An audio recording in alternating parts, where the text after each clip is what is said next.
विशादी Lawrence Bishnoi ने पप्पू यादव को जान से मारने की धमकी दी है, क्या कहेंगी?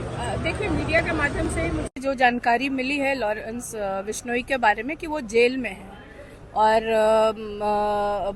आप लोग मुझे करेक्ट कर सकते हैं, शायद वो गुजरात के जेल में ही हैं। तो आप इसी से अंदाजा लगा लीजिए कि गुजरात में प्रशासन, जो जेल प्रशासन है, किस तरह से मतलब इस तरह की खबरें बाहर आती है या टेलीफोन से वो धमकी देते हैं, किस तरह से देते हैं। तो ये गुजरात सरकार को और खासतौर पे गुजरात जेल अथॉरिटी को देखनी होगी कि इस तरह की बातें जो आती है इसमें कितनी सच्चाई है और इसकी जांच करके उनसे पूछताछ भी होनी चाहिए, क्योंकि तो ऑलरेडी कस्टडी में है और जुडिशियल कस्टडी में होंगे तभी तो वो जेल गए हैं। एनडीए की बैठक हुई है आज सीएम आवास में, 220 सीटें जीतने की बात एनडीए के नेता कह रहे हैं। तो एनडीए के जितने भी घटक दल हैं, सारे दल के नेता वहां आए थे। पशुपति पारस नहीं आए थे, मतलब उनको छोड़ करके चिराग पासवान थे वहां पे मौजूद? चिराग के पार्टी से थे। मतलब कौन थे? तो जब सीनियर नेता ही नहीं हुए तो एनडीए की ये किस तरह की बैठक थी? मतलब मुख्यमंत्री जी ने बैठक बुलाई और मुख्यमंत्री जी के बुलावे पे और एनडीए के घटक के नेता ही अगर नहीं पहुंचे हैं तो ये किस तरह की शुरुआत हुई है? तो इसका मतलब कि सब कुछ ठीक नहीं चल रहा है अंदर खाने में। मुख्यमंत्री जी के बुलावे पे और बीजेपी की तरफ से कौन गए थे? बीजेपी की तरफ से बड़े बड़े नेता थे, केंद्रीय नहीं, बड़े नेता में किसी एक का नाम तो नित्यानंद राय। गिरिराज सिंह तो आजकल बड़े नेता थोड़ी ना है। गिरिराज सिंह जी तो मतलब सीनियर लीडर हैं, बट जो बिहार को देखते हैं मतलब उनमें से कौन आए थे? सम्राट चौधरी, विजय सिन्हा। सम्राट चौधरी जी को तो पार्टी ने अभी खुद साइडलाइन करके रखा है, तो उनकी मतलब क्या बात की जाए।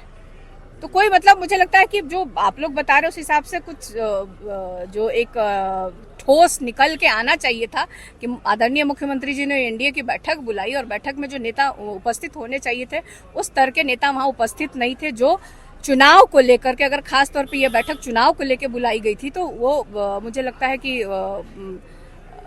अधूरी रह गई वो बात। 4 सीटों पर उपचुनाव होने हैं बिहार के। बहुत जगह चुनाव होने हैं, बहुत सीटों पे राज्य के बिहार मतलब भारत के अलग अलग राज्यों में उपचुनाव होने हैं। तो हमारे यहाँ भी चुनाव है, हमारे यहाँ भी उम्मीदवारों के लगभग सभी दल के उम्मीदवारों की नाम की घोषणा हो गई है और सब लोग प्रचार प्रसार में लगे हुए हैं।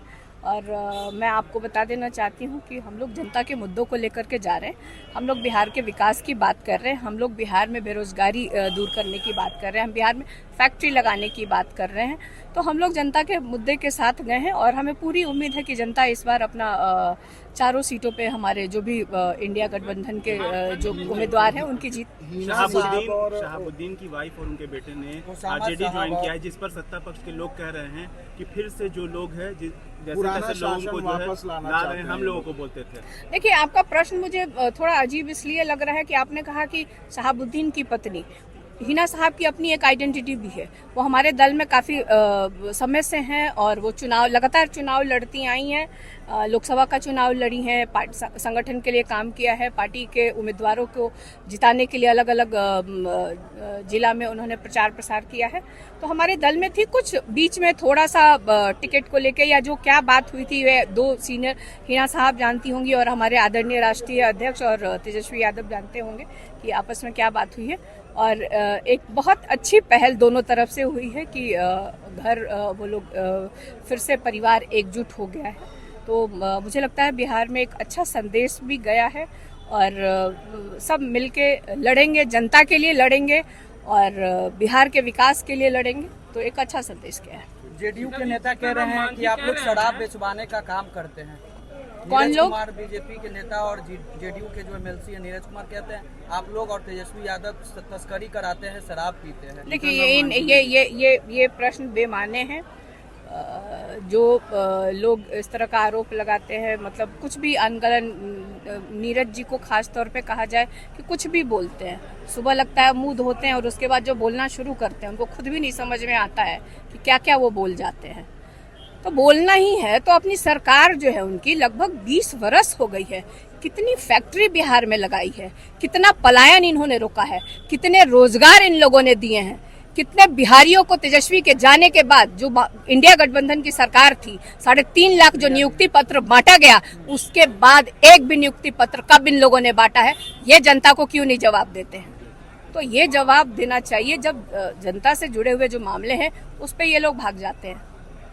अभी केंद्र में सरकार है, बिना मांगे मिलना चाहिए था। आप कोई भी आप साउथ की कंट्रीज मतलब राज्यों को देख लीजिए, आप तमिलनाडु को देख लीजिए, आप हैदराबाद को देख लीजिए, किस तरह से डेवलपमेंट हो रहा है। आप देखिए गिरिराज सिंह जी कपड़ा मंत्री है ना, कपड़ा मंत्री बहुत कम लोग जानता होगा, लेकिन आपके चैनल के माध्यम से अपने बिहार वासियों को सबको बता दे कि वो है। लेकिन वो कपड़ा मंत्रालय को छोड़ करके आजकल क्या भाषण दे रहे हैं, किस तरह की भाषा का प्रयोग कर रहे हैं, क्या संदेश देना चाहते हैं।